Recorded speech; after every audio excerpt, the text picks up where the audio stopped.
O monstro da Manistee Forest. A escuridão das florestas do norte carrega segredos que a lógica humana prefere ignorar. Existem lugares onde o silêncio não significa paz, significa um aviso. E em algumas noites, quando a neve cobre o mundo e o vento apaga os últimos sons da civilização, algo desperta.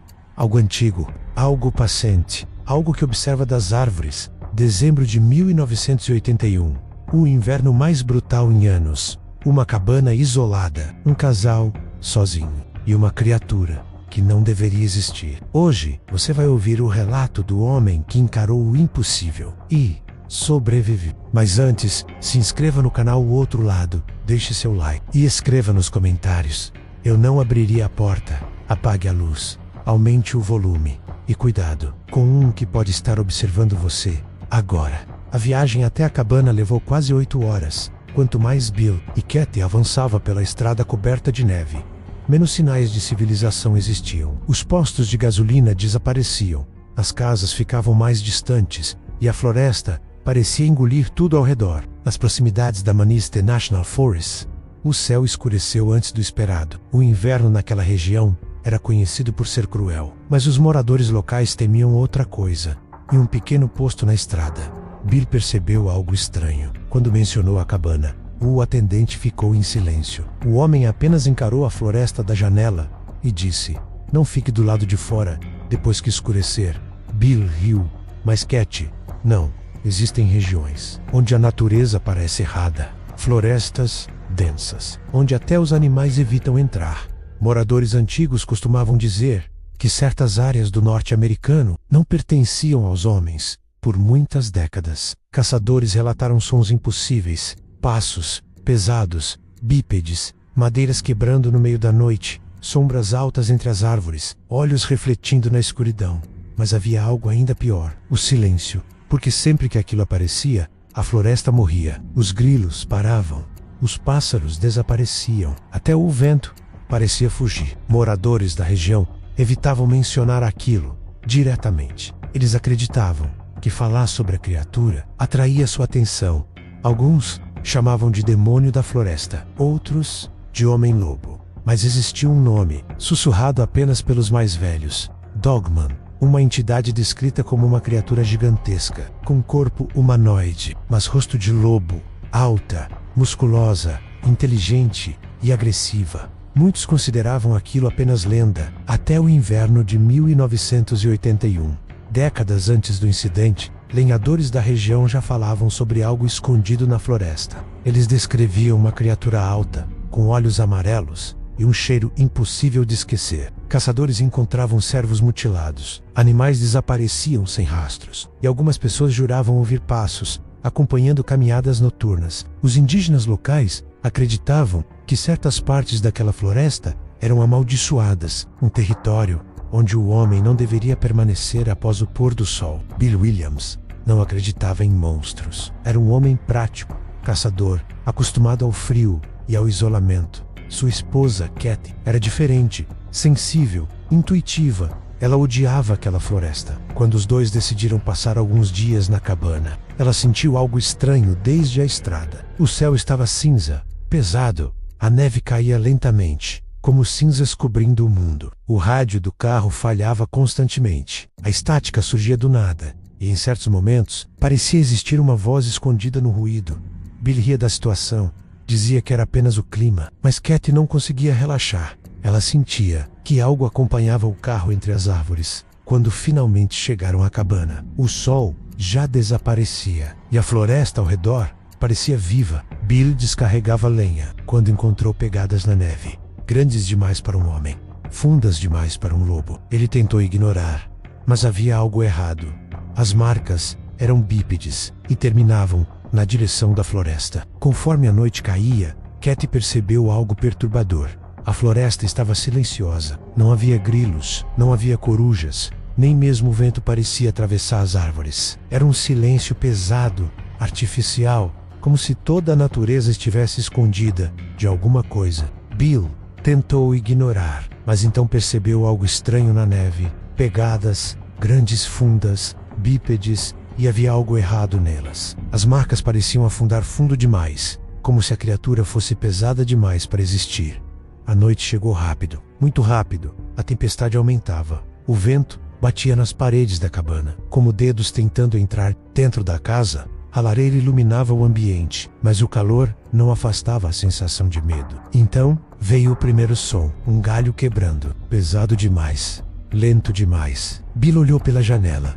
Nada, apenas árvores. Então, outro som, mais próximo, passos. Não eram 4 patas, eram 2 pés e algo circulava a cabana. Cat começou a chorar. Ela dizia que precisava ir embora. Agora, mas já era tarde, porque naquele momento, o cheiro chegou.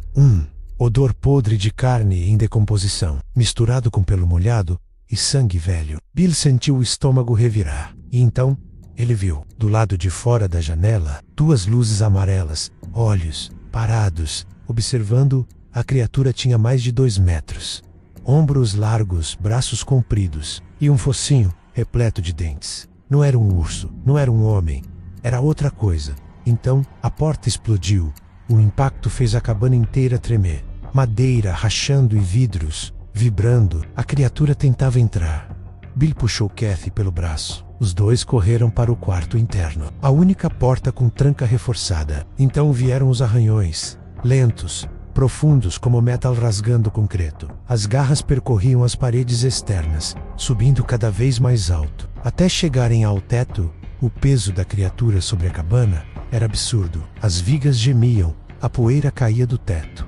Bill segurava a espingarda, mas suas mãos tremiam, porque pela primeira vez na vida, ele percebeu algo terrível.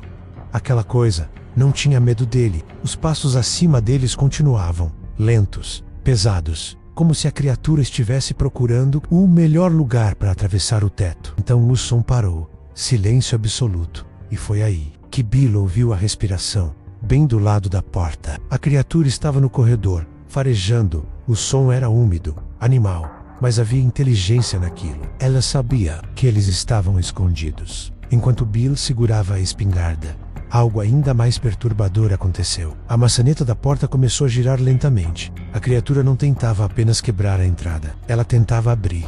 Bill sentiu o sangue gelar, porque animais não fazem isso. Então, a entidade parou completamente, como se estivesse ouvindo a respiração deles do outro lado. E naquele silêncio, Bill ouviu algo impossível. Um som parecido com uma voz humana, baixa, distorcida, como se a criatura tentasse imitar alguém. Kathy pressionava as mãos contra a boca, tentando não chorar. Bill apontava a arma para a porta, esperando o inevitável. Então, as garras começaram a arranhar. A madeira da porta começou a ceder lentamente. Lasca por lasca. A criatura brincava com eles, como um predador brinca com a presa antes do ataque final. Em determinado momento, os sons desapareceram. Nenhum passo, nenhum arranhão. Bill acreditou que aquilo finalmente tinha ido embora. Então, veio o impacto. Algo caiu sobre o telhado com violência absurda. As vigas rangeram tão forte que Kathy começou a gritar. Poeira caiu sobre a cama. E por um instante, Bill teve certeza de que o teto iria ceder. As horas pareciam eternas. A criatura alternava entre silêncio e explosões de violência. Ela golpeava as janelas, rosnava nas paredes. Em certo momento, Bill viu uma mão pela fresta da porta. Não era uma pata. Tinha dedos longos, quase humanos, mas terminando em garras negras. E então ele ouviu algo impossível. A criatura riu, um som baixo, gutural, doente. Naquele instante, Bill percebeu que aquilo não era um animal. Era algo pior, muito pior. Pouco antes do amanhecer, os sons diminuíram. Os passos desapareceram. O cheiro começou a sumir. Então, um último impacto no telhado e silêncio. Quando os primeiros raios de luz tocaram a neve, Bill abriu a porta lentamente. O cenário parecia uma zona de guerra. As paredes estavam destruídas. Golpes profundos marcavam a madeira. As janelas estavam empenadas. E na neve, pegadas gigantescas seguiam até a floresta. Pegadas bípedes, profundas, impossíveis. Mas havia algo ainda pior. As marcas paravam na linha das árvores, como se a criatura tivesse ficado ali, observando a cabana, até o último instante. Quando a luz do amanhecer surgiu, Bill abriu a porta lentamente. O frio entrou na cabana como uma lâmina. As pegadas cercavam toda a casa, mas algumas marcas paravam do nada. como se a criatura tivesse desaparecido. Árvores próximas estavam destruídas, troncos marcados por garras profundas, altas demais para qualquer animal conhecido. E em uma das paredes externas, Bill encontrou algo estranho: 3 cortes paralelos precisos, quase como um símbolo.